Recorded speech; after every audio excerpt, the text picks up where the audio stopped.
decir la palabra de Dios en el nombre del Padre, del Hijo y del Espíritu Santo. Yo tengo la versión Las Américas. Escuchen otra parábola. Había una vez un hacendado que plantó una viña y la cercó con un muro, y cavó en ella un lagar y edificó una torre. La arrendó a unos labradores y se fue de viaje. Cuando se acercó el tiempo de la cosecha, envió a sus siervos, a los labradores, para recibir sus tributos. Pero los labradores, tomando los siervos, a uno golpearon, a otro lo mataron y a otro lo apedrearon. Volvió a mandar otro grupo de siervos, lo mataron y a otro lo apedrearon. Volvió a mandar un grupo de siervos mayor que el primero y le hicieron lo mismo. Finalmente les envió a su hijo diciendo: respetarán a mi hijo. Pero cuando los labradores vieron al hijo, dijeron entre sí: este es el heredero. Vengan, matémoslos y apoderémonos de su heredad. Y echándole mano, lo arrojaron fuera de la viña y lo mataron. Cuando venga pues el dueño de la viña, ¿qué hará a estos labradores? Ellos respondieron: llevará a esos miserables a un fin lamentable y arrendará la viña a otros labradores que le paguen los frutos a su tiempo. Jesús le dijo: ¿nunca leyeron en las Escrituras la piedra que desecharon los constructores? Esa piedra, en piedra angular se ha convertido. Esto fue hecho de parte del Señor y es maravilloso a nuestros ojos. Por eso les digo que el reino de Dios les será quitado a ustedes y les será dado una nación que produzca los frutos del reino. Y el que caiga sobre esta piedra será hecho pedazos, pero sobre quien ella caiga lo esparcirá como polvo. Al oír las parábolas de Jesús, los principales sacerdotes y los fariseos comprendieron que él había hablado de ellos. Y cuando lo procuraron prender a Jesús, tuvieron miedo de la multitud, porque ellos lo tenían por profeta. Tomen asiento, amados hermanos. Damos gracias a Dios por estar aquí. No hay algunas familias que están siendo afectadas todavía por este proceso, ¿no? Y oremos por ellos. Y si podamos, hay que alentarlos, ¿no? Animarlos. Gracias al Señor, hasta aquí Dios ha sido más que misericordioso y fiel. Han pasado y las secuelas son en algunos no muy graves, ¿no? Y le damos gracias al Señor por ello, porque Él es bueno y para siempre es su misericordia. La iglesia del Señor ha seguido reuniéndose, hemos seguido reuniéndonos, creyendo que nuestro Señor es nuestra cubierta, que Él es nuestro escondedero, que Él es nuestra roca eterna, que en Él confiamos y que sus promesas son fieles, ¿no? Enseñábamos en el libro de Romanos la importancia de que cuando tú tienes fe, una de las características radical y fundamental de un verdadero hombre o mujer que tiene fe es que tiene confianza en Dios. ¿Confianza en qué? Confianza en las promesas. Confianza en lo que Él es como Dios, ¿no? Porque Dios es Dios. Dios, por ejemplo, es misericordioso. Dios es bueno. Dios nos muestra su providencia cada día. Dios es fiel, ¿no? Dios es santo y Él quiere que andemos en santidad. Por eso es importante, amado hermano, conocer y ahondar el estudio de la palabra, porque cuando vienen los momentos de prueba, los momentos difíciles, nuestro refugio, nuestro sustento, nuestra esperanza es nuestro Dios. Pero si tú y yo no leemos la palabra, si tú y yo no estudiamos la palabra, si tú y yo no nos escondemos en la roca eterna que es Cristo, nuestro comportamiento no va a ser nada deseable y seremos avergonzados, ¿no? Seremos avergonzados por el enemigo o por el mundo, ¿no? Porque una cosa es hablar y otra cosa es vivir. Dios nos ayude a permanecer firmes, amado hermano. Bueno, hablando de ese tema, aquí encontramos, ¿no?, al sistema cuando la fe se comienza en el espíritu y a través del tiempo va pasando a vivirse en la carne, ¿no? y ya se vive en la carne, y al vivirse en la carne, entonces se va a preocupar por cumplir las cosas que ellos entienden y comprenden que se debe de cumplir. Al comienzo se toma gran parte de la palabra, pero a medida que va pasando los años, los meses, los días, las personas van ya a crear sus propios dogmas, sus propias doctrinas, sus propias interpretaciones, y lo van a hacer para ellos más importante que cualquier cosa que ellos puedan realmente recibir, y se cierran totalmente a cualquier ministración de Dios, y el corazón se comienza a endurecer, aunque ellos pueden considerar que tienen el corazón más tierno, el corazón más compasivo, el corazón más amoroso, pero en la práctica es todo lo contrario, porque ya no están en el espíritu, sino están en la letra, están en la carne, y muchos tienen un conocimiento acerca de Dios mental nada más, ¿no? No hay una conversión que transforma al hombre con frutos dignos de arrepentimiento, sino hay un entendimiento, y todo es en la mente, ¿no? Pero eso comienza a destruir primeramente a esa persona, endureciendo su corazón, porque Dios no va a dejar de hablar a esas vidas, a esas personas. Él va a trabajar con esas personas. ¿Para qué? Para que se vuelvan a Él. Pero si esas personas siguen en esa condición, Dios va a castigarlo, ¿no?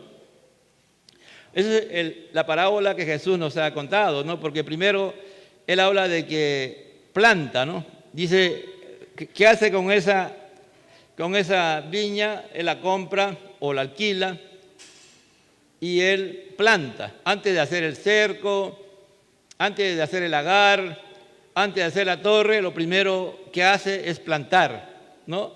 Lo que Dios hace en nuestras vidas, cuando realmente Él sale al encuentro de nosotros, y nosotros nos arrepentimos de nuestros pecados y aceptamos lo que Él nos está planteando, de que somos pecadores y que tenemos que arrepentirnos porque el mensaje de Jesús no ha cambiado. Él sigue predicando arrepentidos porque el reino de los cielos se ha acercado. Él sigue el lineamiento de Juan el Bautista, y Juan el Bautista ha seguido el lineamiento del Antiguo Testamento, de que no podemos nosotros estar en el reino de Dios si no estamos arrepentidos y si no estamos haciendo frutos para el reino de Dios, ¿no? Entonces, Jesús sigue predicando el arrepentimiento, no lo va nuevamente a repetir aquí en cada capítulo, pero eso nunca lo deja de hacer, ¿no? Él lo va hasta el último día en que Él está en la cruz. Hay un hombre que está a su lado y ese hombre se arrepiente, y realmente Él dice, hoy estarás conmigo en el paraíso, ¿no? Es importante que tengamos claro ello, ¿no? Entonces, cuando Él nos convierte, Él planta, ¿no?, en nosotros su espíritu. Su espíritu. En realidad, cuando uno es transformado por Dios, es convertido, es regenerado en una nueva creación, es adoptado como hijo de Dios a precio de la redención de la sangre de Jesús, de su muerte gloriosa. También el beneficio es el poder de la resurrección, que es el Espíritu de Dios. Y entran a morar dentro, nosotros nos convertimos en casa de Dios, ¿no? Entra a morar el Padre, el Hijo y el Espíritu Santo. Pero el que va a estar activo permanentemente va a ser el Espíritu de Dios. Entonces, Él planta su vida en nosotros, ¿no? Él planta su vida en nosotros para que nosotros podamos ir creciendo en la gracia y irnos asemejando a Cristo, como dice Pablo en Romanos 8:29, que el objetivo, el plan de Dios es que nosotros busquemos la semejanza a Cristo, que nos parezcamos a Cristo Jesús.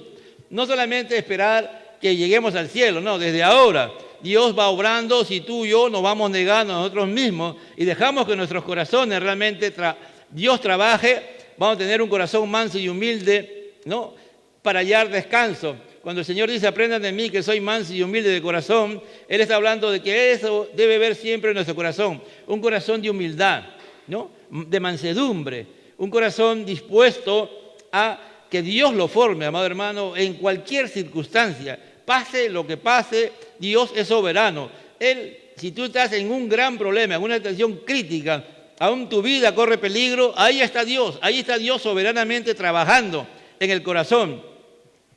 Por eso ayer hablábamos, el Señor en Romanos capítulo 5, versículos 3 y 4, ¿no? Habla del proceso, de la tribulación, ¿a dónde nos lleva? La tribulación nos lleva a ser perseverante, ¿no?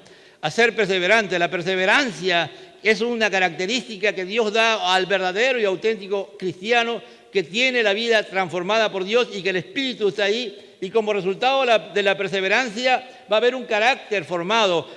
El plan de Dios es tener un carácter maduro, como el Señor ya lo ha hablado en Mateo capítulo 5, del 1 al 7, que habla de las bienaventuranzas, ¿no? De que esas características tiene que tener todo hombre, toda mujer, que tiene que tener un corazón manso, sensible, un corazón dispuesto a ser moldeado por Dios, que siempre está dispuesto, amado hermano, que no le pone rechazo. No, cuando tú comienzas a rechazar la palabra de Dios, cuando tú comienzas a rechazar a las personas y lo que la persona te enseña o te ministra o te aconseja o te exhorta, tú estás entrando en un grave problema, estás entrando en una dureza de corazón. Entonces, esto es importante entender, porque aquí está hablando de labradores. El Señor se le va a entregar esa viña a unos labradores, es decir, a las personas. Él va a hacer toda la inversión. Él va a plantar, Él va a hacer el cerco, va a protegernos. Él mismo, aparte de plantar, Él va a hacer un lagar, el propósito por el cual la viña está allí, que produzca. No, y Dios quiere que produzcamos, amado hermano. Dios quiere que produzcamos la vida de Él. Dios no nos salva para que tú y yo seamos espectadores, que algunos solamente aparecen y están en las cosas de Dios los domingos y a la hora del culto y después adiós. No. Esos son, por ejemplo, para el Señor, lo dice en Apocalipsis, son tibios. Y a los tibios el Señor lo vomita de su boca. Es decir, el Señor, mire, Él puede ser más condescendiente con un corazón endurecido que con un tibio. Porque el tibio es hipócrita. El tibio puede decir y creer que es Dios, que es hijo de Dios, y autonombrarse y estar seguro que está salvo y vive una vida doble. Eso es peor que tener un corazón endurecido. Porque el que tiene el corazón endurecido ya tú le identificas cómo es y sabes su característica. Pero en cambio el tibio, que tiene doble vida, que fácilmente es seducido por el pecado, por el mundo, por Satanás, por cualquier cosa. Entonces el Señor aquí, Él hace el lagar para que produzca, ¿qué cosa? En este caso la viña, para que produzca vino. Y no solo eso, agarra y construye una torre, edifica una torre. ¿Para qué? Para supervisar no solamente en la viña, sino lo que hay alrededor de la viña, que puede ser un problema para el sembrío. Él le deja todo preparado a los labradores. Los labradores solamente tienen que trabajar. Él ha hecho la gran inversión. Él nos ha salvado. Él nos ha convertido en sus hijos. Y ahora somos hijos de Dios y se supone que pertenecemos al reino de Dios. Se supone que somos parte del cuerpo de Cristo, que es la iglesia. Y Él ha hecho la inversión y Él en cualquier momento va a pedir y va a venir a rendición de cuentas, a que le demos cómo está nuestra vida. Decíamos la semana pasada que por lo general esas tierras se alquilaban y el dueño después cobraba del 25% al 50% de la cosecha, de lo que salía. Muchos podrán decir, ¿pero qué? ¿No hizo nada? Sí, Él ha hecho todo. Él ha hecho todo. ¿Quién sembró la vida? Él. ¿Quién ha sembrado la vida de Cristo en nosotros? Dios. Sin Él no podemos. Y Él nos sostiene. Cuanto más raíces profundas tengamos, más firmes vamos a estar en las cosas de Dios.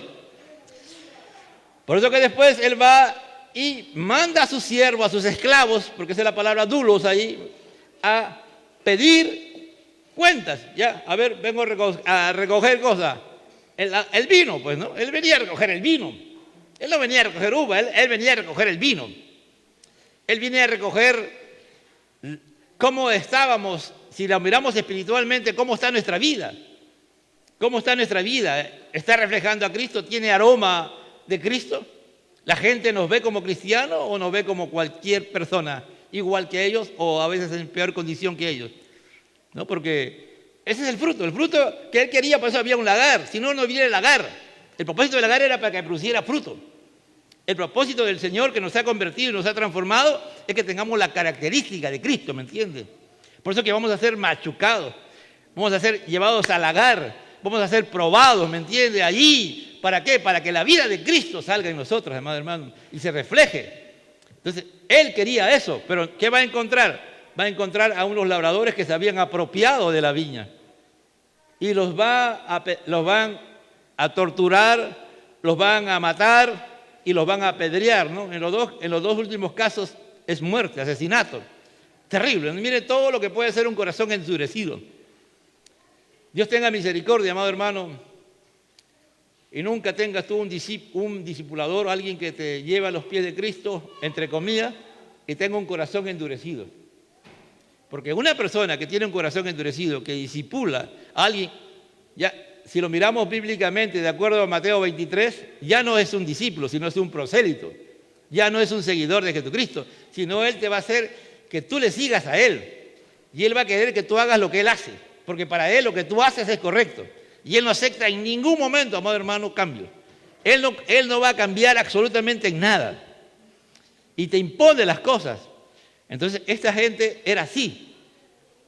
Y cuando vienen y se adueñaron de algo que solamente ellos eran administradores, y se adueñan, y el Señor después manda a su propio hijo.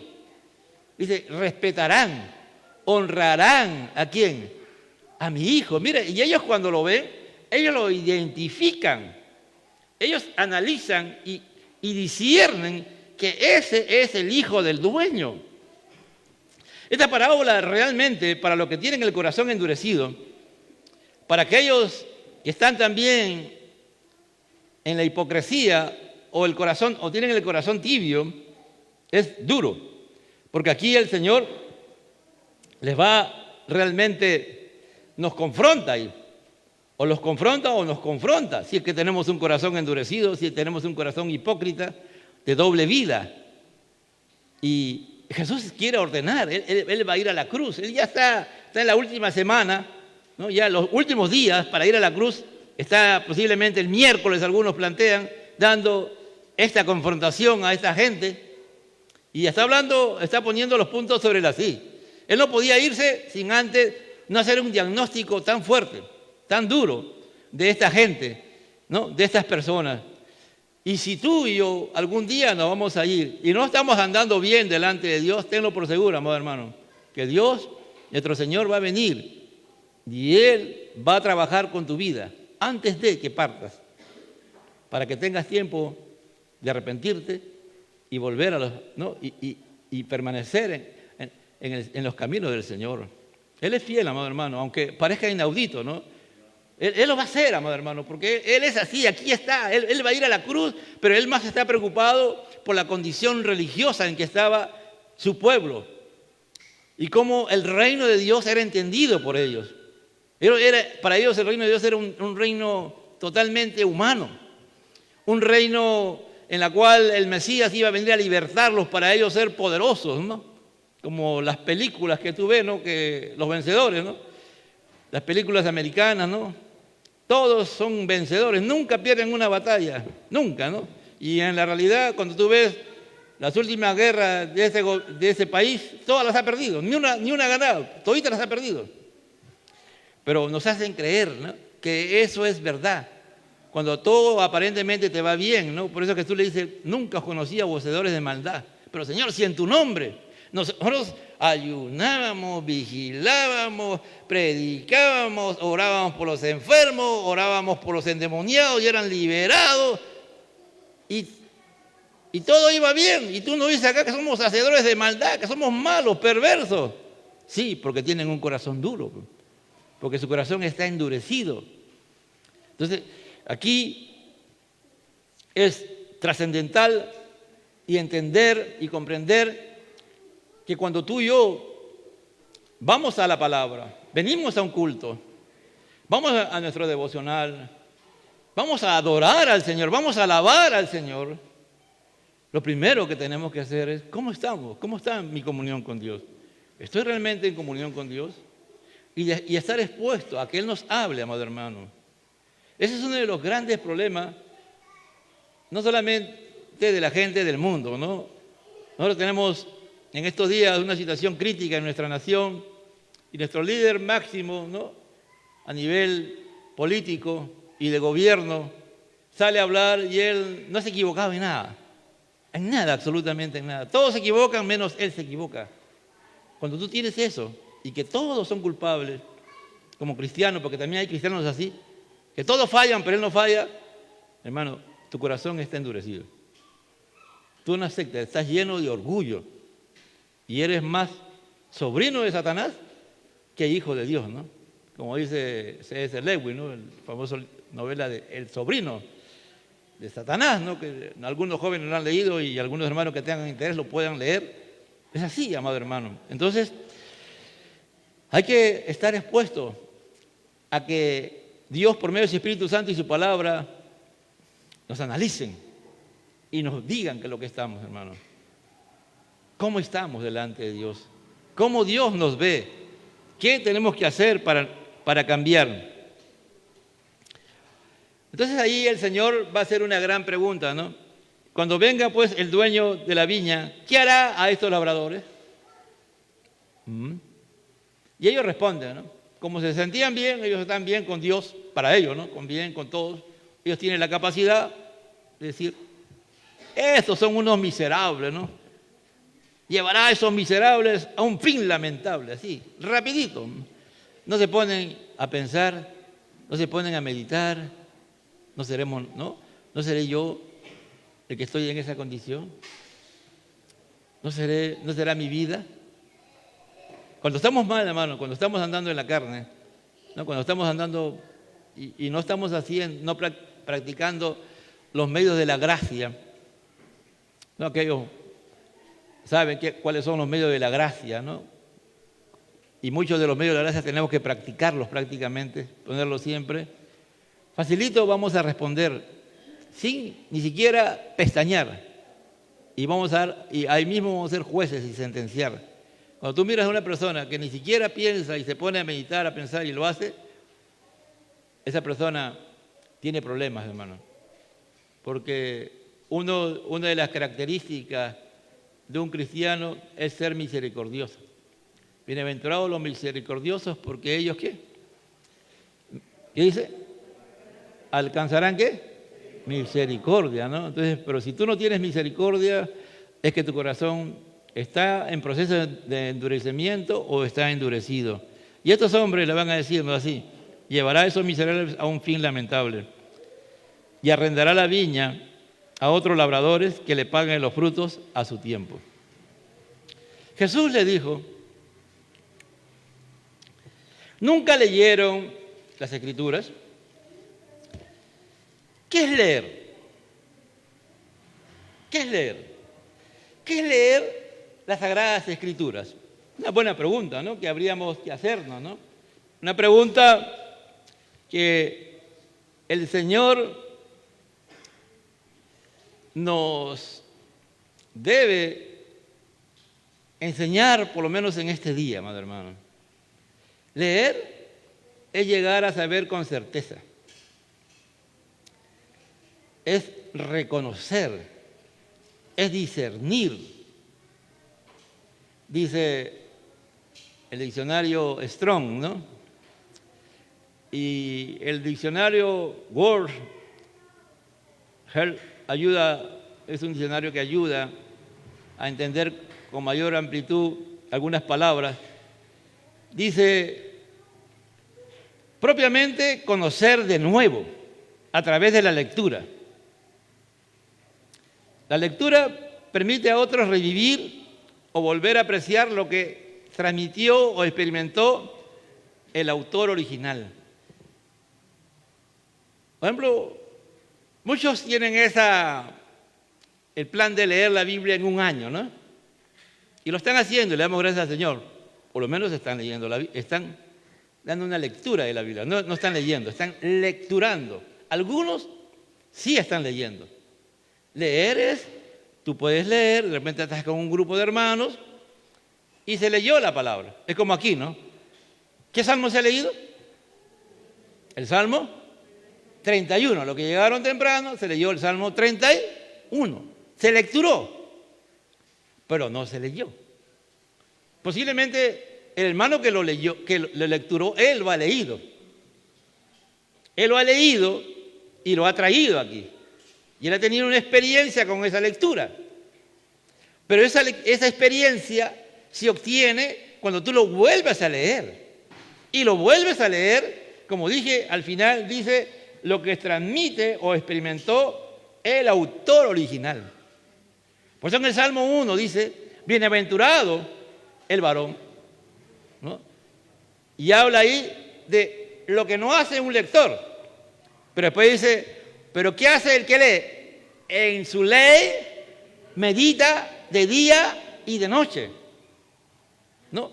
Es decir, yo no sé si a ti te pasa, pero a mí me pasa, cuando yo tengo algo, ¿no? En estos días, por ejemplo, a mí me está fascinando tanto Mateo como Romanos. Por ejemplo, Romanos me está fascinando porque es interesante, ¿no? Yo lo he leído muchas veces, pero no lo he lecturado, no lo he analizado, no he hecho una lectura profunda como ahora lo estoy haciendo. Y Dios me está hablando. Y Dios me habla. Por ejemplo, en esta versión, no sé si en la Reina Valera está, en el versículo 43 dice, por eso les digo que el reino de Dios les será quitado a ustedes y les será dado a una nación que produzca frutos de su reino. Por ejemplo, mire, yo estoy leyendo la Biblia, ¿no es cierto? Hay algunos que ni leen la Biblia, no tienen ni abierta la Biblia acá en este momento, en este lugar. Él cree que está oyendo, él ni siquiera está oyendo, hermano. Él está escuchando un murmullo nada más, un murmullo de la palabra de Dios. Pero cuando tú y yo amamos a Dios con todo nuestro corazón, cuando alguien está leyendo la palabra, cuando alguien está predicando la palabra, tú tienes que tener abierta tu Biblia, o tu tablet, o tu, ¿cómo se llama? Celular, ¿no? Ahí, abierto ahí. Porque Dios te quiere hablar directamente a ti. Cuando una cosa es que tú solamente estés escuchando, mas no oyendo, cuando tú te pones a leer sin hablar, tú oyes a Dios, oyes su palabra. Tarde o temprano, amado hermano, de repente acá hay hermano que nadie le ha enseñado a analizar la palabra de Dios, a hacer exégesis, analizarla, a ver el contexto, el texto, todo, nada. Sencillamente, este hermano o hermana que tiene un corazón manso y humilde de corazón, una persona sencilla, humilde realmente, lee la palabra y la vuelve a leer y comienza a meditar en ella. Tarde o temprano, Dios le va a hablar, hermano. Dios le va a ministrar a su corazón. Y acá dice, frutos del reino, ¿no? No sé si en la versión dice, en el 43, que produzca frutos del reino. ¿De qué reino? Del reino de Dios, ¿no? Es decir, ¿cuál era el objetivo del Señor con su viña? Que produjera frutos del reino de Dios. Y hemos dicho, ¿no es cierto? El carácter, por ejemplo. El carácter de un cristiano sale como resultado de que tú estás en la viña y eres formado por Dios, eres plantado por Dios, porque lo primero que Dios va a hacer plantarte. Pero en este caso, volvemos al 42, que Dios le dijo, nunca leyeron en la Escritura, le va a llevar a un edificio, a un templo. Ya no va a ser, el Señor siempre habla cuando habla de plantar, y la planta tiene que tener raíces, enraizarse. Y cuando habla de edificar, habla de cimiento. ¿Dónde se sostiene? ¿Me entiendes? ¿Dónde se sostiene el edificio? Y en este caso, el Señor va a hablar, la piedra que desecharon los constructores, esa en piedra angular se ha convertido. Nunca he visto, hermanos, se lo digo con sinceridad, pero estoy fascinado. Dios me permite algún día ver este tipo de construcción. Pero la construcción, en el tiempo que está hablándose, se buscaba una piedra. Habían hermanos o personas expertas y sabían que esa piedra tenía que tener unas características. ¿no? Acá son las famosas primeras piedras, pero esa no es la piedra angular, o esa no es la cabeza de ángulo, como otros también lo llaman, ¿no? Cefalea. Esta piedra reúne esos requisitos y ellos ya tienen ya el plano donde van a construir, y en un lugar, en una esquina, ya ellos están claros dónde va a ser, colocan esa piedra. Y esa piedra va a sostener todo el edificio, ¿no? Porque a esa piedra se le va a encajar las piedras. Vamos a poner que la piedra está aquí y después yo voy a construir una pared, ¿no es cierto? Esa pared, para que pueda ser construida, su cimentación tiene que estar amarrada con esta piedra. La cimentación de esta pared tiene que estar amarrada a esta piedra.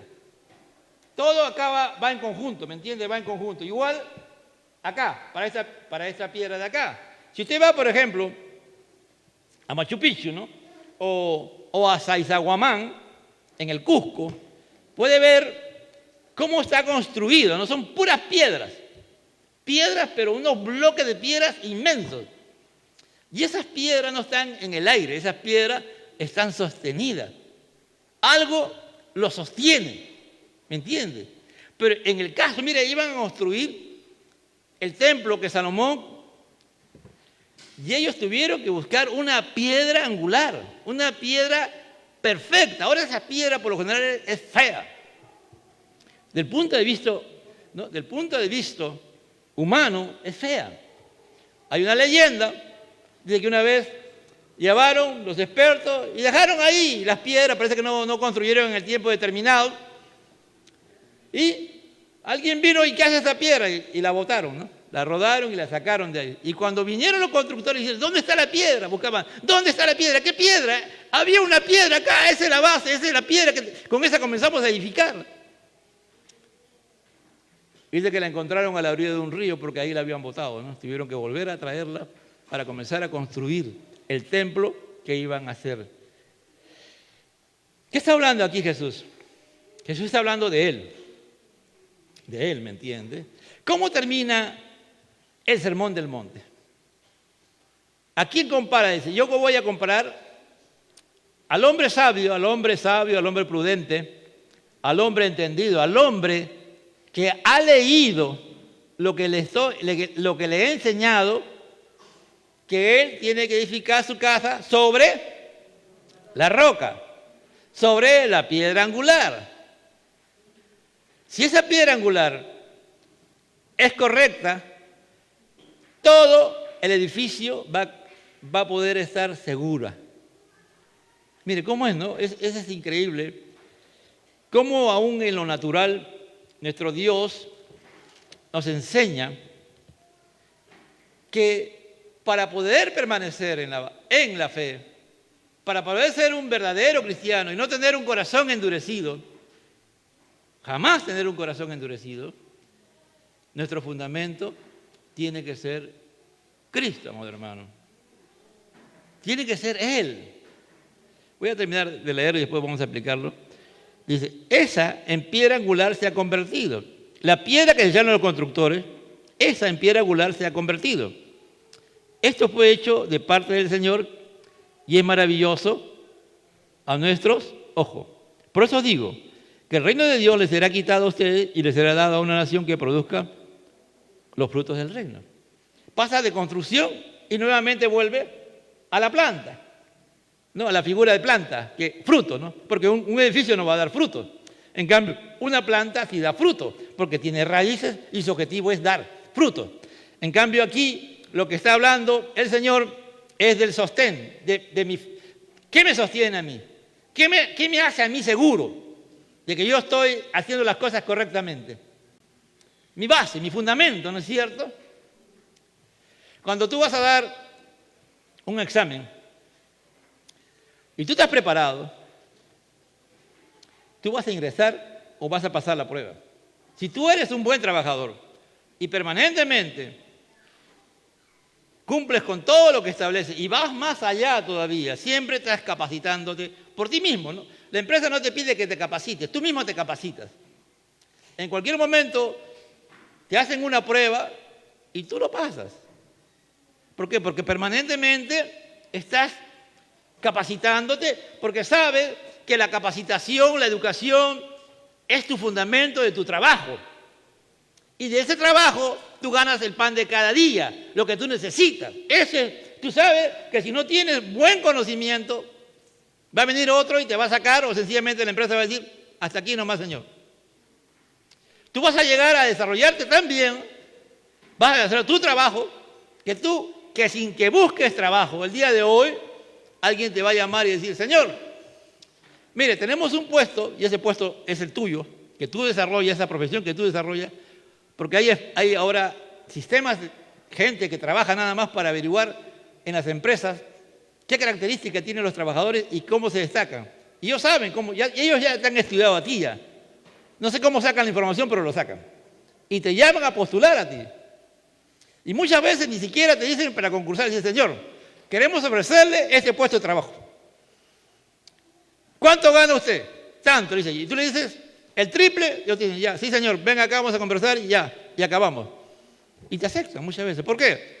Porque como tú eres una persona que estás plantado, has sido plantado en tu profesión y no te has quedado estático, sabes que eso es tu fortaleza, que eso tú tienes que cada día cuidarlo, porque el Señor, si eres cristiano, dice, ganarás el pan con el sudor de tu frente. La palabra le dijo a Adán, la tierra será maldita por tu causa, pero como tú eres un hijo de Dios, ya las cosas van cambiando, aleluya.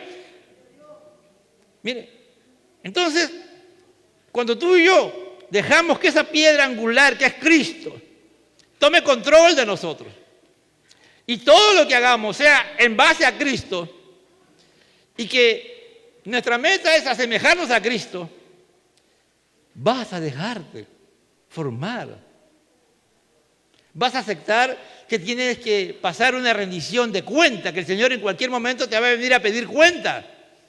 Como el Señor mandó a sus siervos, a sus esclavos, a que recogieran el fruto. El Señor no dijo, oye, voy a cosechar. No, Él mandó en los toneles de vino a llevar sus toneles de vino para que le entregaran el vino. Porque ese era el acuerdo. Cuando el Señor viene a buscar y a pedirnos rendición de cuentas, va a mandar a sus siervos. Por eso dijimos la semana pasada que en una iglesia hay pastores, hay ancianos junto con el pastor también es un anciano, hay hermanos discípulos que son líderes, siervos y que tienen que tener la característica de ser servidores. Y esa es una de las crisis que tenemos nosotros como iglesia, que muy pocos hermanos tienen el corazón de siervo, ¿entiende? Hay que decirle que sirvan y a un servidor no se le dice que sirva. Su naturaleza es servir, porque es semejante a Cristo. Jesús dijo, yo no he venido a que me sirvan, yo he venido a ser un servidor, a servirles a ustedes. ¿Me entiende? Entonces, esto es cuando estamos buscando la semejanza a Cristo. Cuando Cristo es nuestra piedra angular, que Él nos sostiene y que sin Él no podemos hacer nada. Él mismo lo dijo, sin mí nada podéis hacer, en Juan 15. Él lo dijo, amado hermano, Él lo dijo. Pero a veces nos atrevemos a hacer cosas sin Él. Y todo lo que hacemos sin Él fracasa, amado hermano. Te va bien aparentemente, te va bien. Pero cuando llegue la prueba, cuando llegue el momento difícil, como no ha sido fundado en la roca eterna, que es Cristo, en la cabeza del ángulo, en la piedra angular, se cae. Y de un momento a otro viene el fracaso, la derrota, la vergüenza. Por eso dice, esto fue hecho de parte del Señor y es maravilloso a nuestros ojos. ¡Aleluya! Cuando vemos que si estamos fundamentados en la roca, que es Cristo, no tenemos un corazón endurecido, sino un corazón tierno. Un corazón sensible a la voz de Dios, a la palabra de Dios, dispuesto a hacer todo lo que Dios le diga. Para Él, lo que el Señor le dice, Él no va como algunos el día de hoy, quiere que todo se le pida por favor. Por favor, hermanito, por favor, hermanito. Cuando tú entiendes y comprendes que tú eres un esclavo del Señor, las cosas que Dios te dice no solamente son una orden, sino es un privilegio de parte de Dios. Sentirle de que Dios te usa, de que Dios te considera, de que Dios te ama, de que Dios está trabajando. Por eso es que cuando hay un hombre, una mujer formado por Dios, que la piedra angular es Cristo, jamás va a renunciar, hermano. Jamás va a dejar ninguna posición, la va a dejar botada. O decir, no, no me gusta. No, no quiero. Y pone cualquier pretexto, cualquier mentira que a veces él mismo se la cree. Porque muchas veces, a veces estamos actuando en mentiras y no porque lo que está fuera de la palabra de Dios, para hacer las cosas de Dios, son mentiras, ¿me entiendes? Para hacer las cosas conforme a Dios, es conforme a su voluntad. Y la voluntad de Dios está en la palabra. Cualquier cosa que yo haga que está fuera de la palabra es mentira para Dios. Entonces, yo tengo cualquier argumento. Bueno, ¿cuántos testimonios? Ahí hay esa famosa hermana Johnny, creo que solamente es inválida, es parapléjica, ¿no?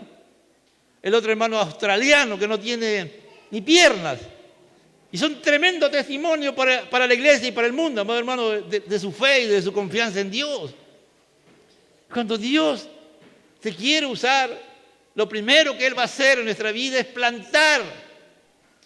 Es la roca eterna, que estemos cimentados, que estemos arraigados, ahí amarrados a la roca eterna, a la cabeza de ángulo que es Cristo Jesús. Y cuando tú y yo veamos eso, y que muchas veces vamos a sufrir por esa causa, de que la vida de Cristo se haga realidad en nuestras vidas, va a ser algo maravilloso a nuestros ojos, o a los ojos del mundo, o a los ojos de la iglesia. Y cuanto más a nuestro Señor, que nuestra dependencia total es Cristo. Por eso le digo que el reino de Dios les será quitado a ustedes. Por eso digo que esté fuerte. ¿Tú quieres que Dios te quite de su reino? ¿Que ya no veas las bendiciones de Dios? Si sigues teniendo un corazón endurecido, si sigues teniendo un corazón tibio y no te dejas formar. Hay creyentes, hermano, que yo como pastor, y a veces yo ya me rindo y los dejo, ¿no? Los dejo, hermano, porque ya yo no voy a hacer más con ellos. Eso ya es digo, Señor, y oro para que Dios se encargue de ellos, hermano. Porque tú dices una cosa y siempre tienen una cosa, algo. Siempre es como que tú vas al río o al mar a querer agarrar un pez con la mano, ¿no? Se te escapa. Tendría que ser muy experto para poder agarrarlo con la mano, ¿no? Así hay muchos creyentes.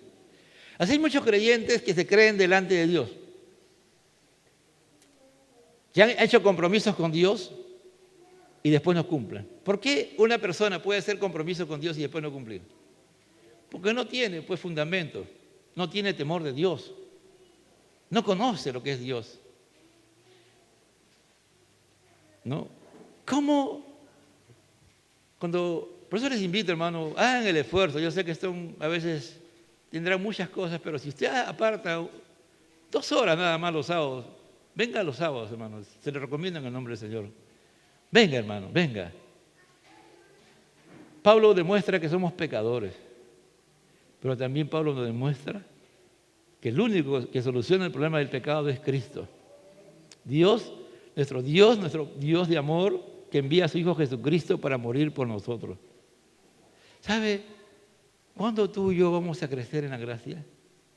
Cuando entendamos lo que significa lo que Dios hizo por nosotros al enviar a su Hijo. Por eso cuando tú vas a Isaías 53, vamos un ratito, yo decía que esa piedra era fea, ¿no? Y de verdad es fea, hermano, por eso que la gente no cree que esa sea la piedra angular, pero mire, Jesús, que era hermoso y bello, no de la perspectiva humana, sino de la perspectiva de Dios, por si acaso. Él prácticamente, cuando comenzó a recibir las cosas que los hombres le hicieron, se comenzó a convertir poco a poco su rostro, su cuerpo en un monstruo, ¿no? Feo. Si tú lo veías a Cristo, tú no lo podías creer que ese era ese hombre tan bueno y tan santo que Dios usaba para hacer milagros. El hombre crucificado en la cruz, olvídate, no tenía ninguna belleza humana. Ninguna belleza humana. Pero él, dice así, versículo 52, 13. Oigan esto, mi siervo prosperará y será enaltecido y levantado en gran manera, de la manera que muchos se asombrarán de ti, pueblo mío. Así fue desfigurada su apariencia, más que la de cualquier hombre, su aspecto que el de los hijos de los hombres. Y ciertamente él asombrará a muchas naciones, los reyes cerrarán la puerta ante él, porque lo que no les había sido contado, verán, y lo que no habían oído, entenderán. Con todo, nosotros lo tuvimos por azotado, por herido de Dios y afligido. Este es el versículo, perdón, ahí estoy en el versículo 53:4. 53:3, por bueno. Fue despreciado y desechado de los hombres, varón de dolores, experimentado en aflicción, como uno de quien los hombres esconden el rostro. Fue despreciado y no lo estimamos. Ciertamente Él llevó nuestras enfermedades y cargó nuestros dolores. Con todo, nosotros lo tuvimos por azotado, por herido de Dios y afligido. Pero Él fue herido por nuestras transgresiones, molido por nuestras iniquidades. El castigo de nuestra paz cayó sobre Él, y por su llaga hemos sido sanados. ¡Aleluya! Hermano, Él fue totalmente desfigurado. Tú lo mirabas y no podías, que el que estaba ahí era Jesús. La muerte de Jesús fue terrible, una horrorosa expectación de muerte. Pero ahí está haciendo lo más grandioso y glorioso Dios, mostrándonos su amor. Por eso que Pablo dice en Romanos 5:8, mas Dios muestra su amor en que aún siendo pecadores, Cristo murió por nosotros. Y murió de la forma más vil, más terrible que pueda haber. Como hace un momento decía, tú y yo sigamos leyendo la palabra, aquellos que lo hacen, y aquellos que no lo hacen, háganlo. Y un día, créelo, un día, tú vas a estar leyendo la palabra y vas a entender esta verdad. Esta verdad. La piedra que desecharon los hombres, para desechar, ellos hicieron análisis, hermano, análisis profundo, y ese análisis determinó que él tenía muchas características del Mesías, pero igual lo desecharon. Lo desecharon. Dios quiere llevarnos a un encuentro con Él. El lema de la iglesia es vamos por más en este año. Pero no podemos ir por más si no entendemos esto, amado hermano. Si Dios no nos revela o Dios no nos lleva a esta verdad. No es que tú ves la película de Mel Gibson, te pones a llorar ahí. Como la gente, hermano, eso no es. Eso es mentira, que te engaña tu corazón. Tú puedes ver igual a un perrito muriéndose y seguro que vas a llorar más por el perro que por la película de Mel Gibson sobre Jesús, hermano. Porque los hombres, cuando no somos auténticos cristianos, fácilmente los sentimientos nos mueven. Los sentimientos gobiernan nuestro ser, pero cuando tú y yo nos metemos en la roca eterna que es Cristo y dejamos que Él comience ahí a ser nuestro fundamento, nos va a costar, vamos a sufrir. Pero va a haber un momento en que vamos a entender esta verdad de la muerte de Jesús por nosotros los pecadores, amado hermano. Todo lo que Él hizo. Y dice, yo, por mí, si yo soy un pecador, yo soy un malvado, Yo he sido enemigo de Dios. ¿Qué no he hecho contra Dios? Y Dios haciendo eso, enviando a su Hijo, amándome. Y eso vas a volver cada día. Y vas a leer las Escrituras. Y las vas a entender. Y vas a ir creciendo en la gracia de Dios. Y no vamos a ser cristianos de corazones endurecidos, sino hijos de Dios con corazones mansos y humildes, con corazones tiernos, con corazones compasivos, con corazones que aman a Dios. Así la persona que tú le estás sirviendo y amando te odia, te insulte y te diga un sinnúmero de cosas, tú lo vas a bendecir, vas a orar, vas a seguir sirviéndole. Porque no hay algo más grande para ti que el amor de Dios. Que esa piedra angular que fue desechada por los hombres, tú no la has desechado. Él es la razón de nuestra vida, aleluya. Por eso le digo que el reino de Dios les será quitado a ustedes y les será dado a una nación que produzca fruto del reino. Dios quiere frutos, amado hermano. Por eso tenemos que ir por más, ¿me entiendes? Por eso que tenemos que ir por más. No es porque es un lema que a alguien se le ha ocurrido, no, no. Es como la misión que tiene un lema, es crecimiento y multiplicación. Y si yo voy a Génesis, cuando Dios crea a Adán y Eva, le dice, fructifican, multiplíquense, crezcan y multiplíquense. Es normal crecer y multiplicarnos. Y el que caiga sobre esta piedra será hecho pedazos, pero sobre quien ella caiga lo esparcirá como el polvo. Qué sentencia para dura, ¿no? Imagina, es mejor chocarse con la piedra. Aquellos que tienen el corazón endurecido, aquellas personas que tienen el corazón de doble ánimo, que un día la piedra te caiga encima y te haga polvo, dice. Dios nos ama, porque nos ama es que dice esto. Al oír estas parábolas de Jesús, los principales sacerdotes y los fariseos comprendieron que Él hablaba de ellos. Más claro ya no pudo hacer, hermano Jesús. Ellos comprendieron, ellos entendieron. Dijeron, hay que matarlo a Quién Dice, y cuando procuraron prenderlo a Jesús, tuvieron miedo de la multitud. ¿De quién tenemos temor? ¿De quién tenemos miedo? ¿De los hombres o de Dios? Pero a veces muchos tenemos temor a los religiosos, ¿no?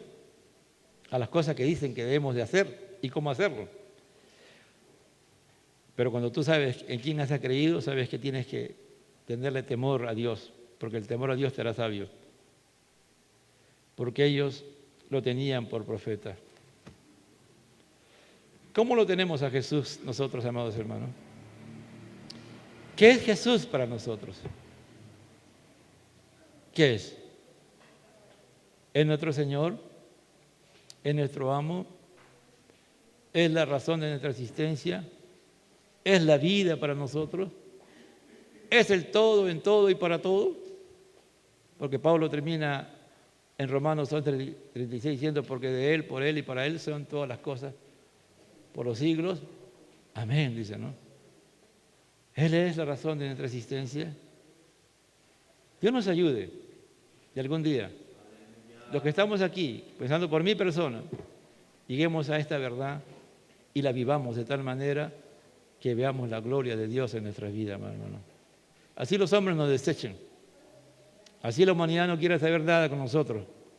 Pero si estamos en la roca eterna que es Cristo, pasaremos todas las pruebas hasta el día y la hora en que Él venga por nosotros o que Él venga por segunda vez. Porque Cristo viene y viene pronto, amado hermano. Gracias, Señor, por esta bendición de tu palabra. Sigue hablando a mi vida y a mi corazón. Sigue trabajando, Señor, pero no podemos tener corazones endurecidos. Jamás un cristiano auténtico y verdadero, comprado a precio de la sangre de Cristo Jesús en la cruz del Calvario, puede tener un corazón endurecido. Oh Señor, llévanos a esa roca eterna que eres tú, a nuestro escondedero, a nuestro refugio. Llévanos esa verdad, Señor, Te lo pido en el nombre de Jesús, que podamos entender lo que significa. ¿Dónde comienza nuestra fe? En Cristo. ¿Y eso a dónde tiene que ir? A la cruz, donde Cristo murió por nosotros. Por causa de nuestros pecados, por causa de nuestra maldad, éramos débiles, no podíamos salir de la condición en que estábamos, Señor. Pero tú viniste, Señor, al encuentro de nosotros por amor, para salvarnos, para redimirnos, para comprarnos a precio de sangre. Gracias, Señor, porque creo que aquí no hay hermanos que tengan corazones duros. Tú estás trabajando con sus vidas, están en sus luchas internas, pero tú nos levantarás para la gloria y la obra de tu nombre. Al Padre, al Hijo y al Espíritu Santo, gloria a Dios, gloria a Dios. Aleluya. ¿Quién vive, amados hermanos?